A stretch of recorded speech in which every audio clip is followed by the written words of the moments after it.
Global Typhoon, Chairman TV. Weather update. Helping homeless people. Please subscribe.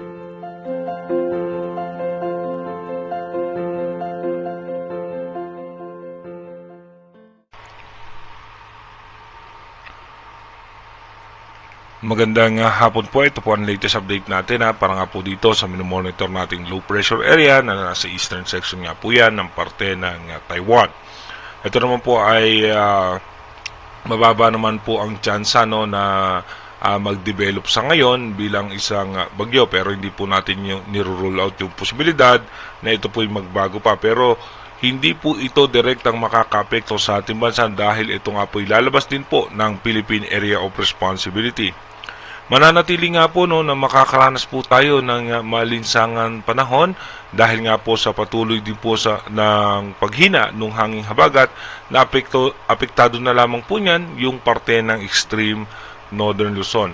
At ayon naman po sa ating advanced weather forecast ng European Center, iba yung paghahanda nga po para sa susunod na linggo pa dahil muli nga pong lalakas yung habagat at magdudulot po yan ng pagulan sa ating bansa. Dahil nga po may mga possible din po na low pressure area na mabubuo sa labas ng ating Philippine Area of Responsibility. Isa rin po yun sa magiging main factor sa paghatak ng muling pagbugso ng habagat. Dito naman po sa ating rain map animation, mamaya nga pong alas 3 ng hapon, wala naman tayong inaasahan na posibleng pag-ulan maliban na lamang po sa Zamboanga Peninsula, makulimlim ng kaulapan sa Luzon at asahan natin yung mga biglang pagbuhos ng pagulan. Dulot naman po yan ng thunderstorm. Ito po yung may mga kasamang pagkulog at pagkidlat. Pagdating naman po ng alas 6 ng gabi, ganun pa rin po dito po sa parte ng Metro Manila, wala rin tayong inaasahan na biglang pagbuhos ng pagulan maliban lamang po sa thunderstorm. Sa Zamboanga Peninsula naman po, mataas po ang posibilidad na may mga biglaang may hina at katamtamang pagulan lamang. At dito naman po sa Northern Luzon, asahan natin, may tsansa nga po ng mga biglaang pagbuhos ng pag-ulan. Pagdating naman po ng alas 10 ng gabi hanggang alas 11, wala na po tayong inaasahan na posibleng malalakas na pag-ulan.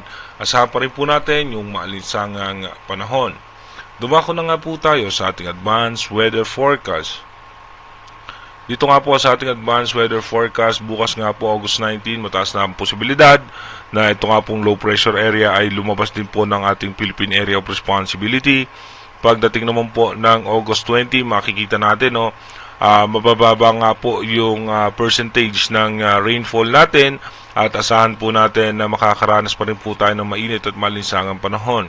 Pagdating naman po ng August 21 hanggang August 22, ganun pa rin po wala naman po tayong inaasahan na posibilidad na pag-ulan, asahan lamang po natin yung thunderstorm.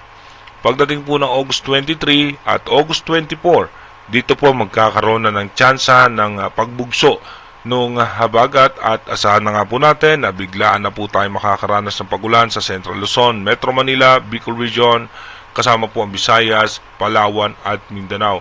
Meron nga po tayong sama ng panahon sa labas ng Philippine Area of Responsibility. Kung mapapansin nga po natin ito po yung paghatak niyan sa habagat.